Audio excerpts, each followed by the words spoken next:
Hello again, ladies and gentlemen. This is our section 3.3 video, and as you can see, it is covering slope.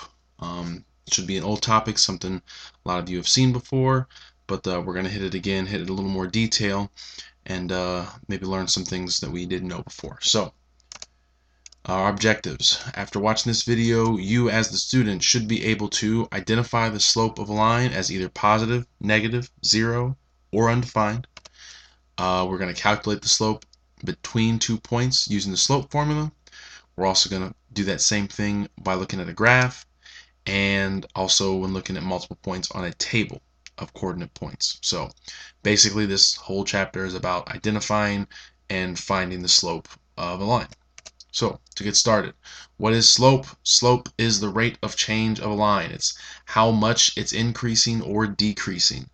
It's identified by the variable m, and we have three ways of looking at it. First, change of y over change in x. How much does the y values change? How much do the x values change? Another way that we talk about this, and I'm sure you remember this, rise over run. How much does it rise? How much does it run forward? Does it rise downward, which is not rising, it's sinking, and then run forward? Rise over run is a very common way that we hear this talked about. But ultimately, what it all comes down to is this formula. M, again, is the slope. Y1 minus Y2 over X1 minus X2. Now, I'll say this now, and we'll come up again later. The book and a number of other sources will say Y2 minus Y1 over X2 minus X1.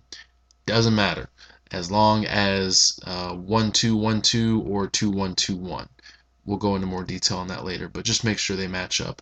If you do 2 minus 1, 2 minus 1, you're in good shape. Okay, now let's talk about positive and negative slopes. A positive slope means that m is greater than 0. In other words, if m, the slope, is positive, we know we have a positive slope. And our graph should look something like this, where if we trace our line from left to right, it is increasing. It's getting bigger from left to right. That means it has a positive slope. Conversely, if m is less than 0, slope is less than 0, we have a negative slope. That means that our line will be falling, decreasing from left to right. So as I move from left to right, the numbers get lower and lower and lower. Positive slope on the left, negative slope on the right. Make sure you add that into your notes. Next up, we have two special cases for slope.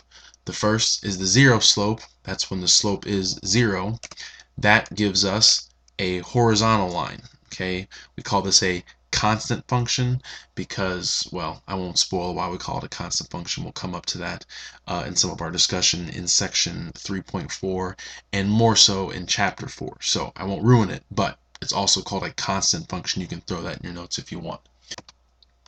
Okay, now we also have the undefined slope. That's kind of the opposite of the zero slope. What happens here is we have some number divided by 0 as our slope, which, as we've talked about, we can't divide by 0. It's an undefined number. So if our slope is undefined, well, what we end up with is a vertical line. So a lot of times when we're dealing with slope, we think of the zero slope and the undefined slope as opposites. And really they are, right? This is 0 divided by anything will be 0. This is anything divided by 0, which is undefined. And so naturally the slopes are kind of the opposite special case. One's a horizontal line, one's a vertical line. Now, the slope formula is m equals y1 minus y2 over x1 minus x2. Okay, now this is, again, really important. This is the granddaddy of it all, and this is where we're really going to make a lot of our money here, to use the phrase. So the way this is going to work is we're going to have 2 points. And our first point we will call x1 and y1, meaning our first x coordinate and our first y coordinate. We then have to have a second point, x2, y2, the second x coordinate and the second y coordinate. So with this formula and these 2 points, what we're essentially going to do is plug in what we know. We'll take x1, plug it in here, y1, plug it there. x2, plug it here, y2, plug it there. Now again, I mentioned earlier that the order that we choose these in doesn't matter. So I can do y2 minus y1 so long as I do x2 minus x1. Worst case scenario, you get them mixed up and your signs flip. You'll have a negative slope instead of a positive slope and vice versa. But you still want to be careful about that. Make sure you keep the order in check.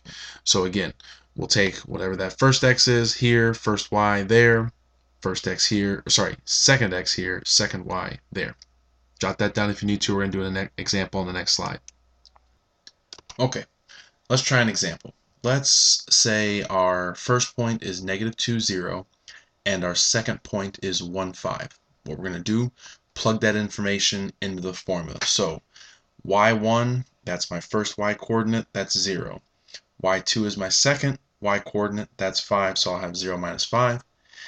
First x coordinate, -2, second x coordinate, negative or positive 1.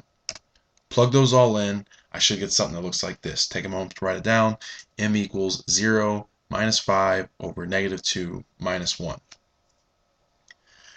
With that all in place, it's now a simple matter of simplifying. So 0 minus 5, -5. -2 minus 1 is -3. We end up with m equals -5 over -3, which hopefully we can see right away simplifies to just positive 5 over 3. So ultimately, the slope of the line between these 2 points is 5/3, up 5 over 3. Next thing you'll be asked to do is find the slope between 2 points. So we'll have the points on the graph, and what's really nice about this is we can just count, right? I start here at this point, 1, 0.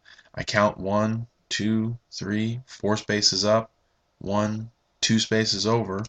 So my slope comes out to be 4 over 2, which simplifies 2 over 1, which is just 2. So I find out that the slope of this line is 2.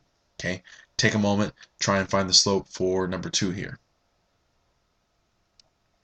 Okay, which should have come up with, start here at 0, 1, down 1, 2, 3 units over 1, so we have a slope of -3 over 1, negative because we're moving downward, moving to the right 1, and so ultimately we end up with -3 over 1, which is just -3. Now, a little tip I have for slope to try and keep my positive and negatives right. I always count to the right. Okay, so when I say up and over, I know I'm going up and to the right. If I say down and over, I know I'm going down and to the right. I do it the same way every time, so I never mix up my negative signs. Okay, if I go up in the positive direction and right in the positive direction, that's going to be positive over positive. I'll get a positive slope. If I go down, that's negative, right is positive, negative over positive, that's negative, and I'll know I have the right negative sign there as well. It's a tip I use. You can figure out whatever system works for you, but that's the one I like. Okay, rewind if you have questions, and otherwise jot them down.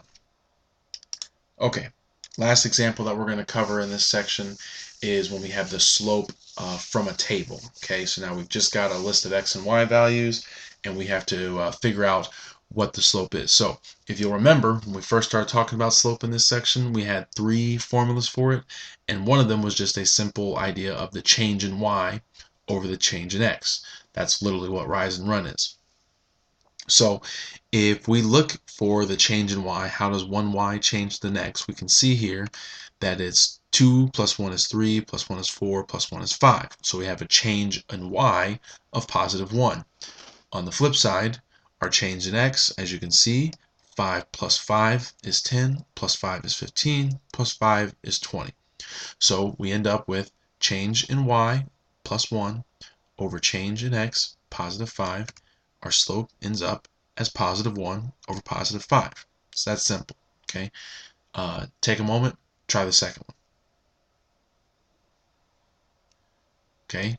What we should have seen is that our change in y minus 6 each time, so a -6 for the change of y, and for the x's, a change of positive 1.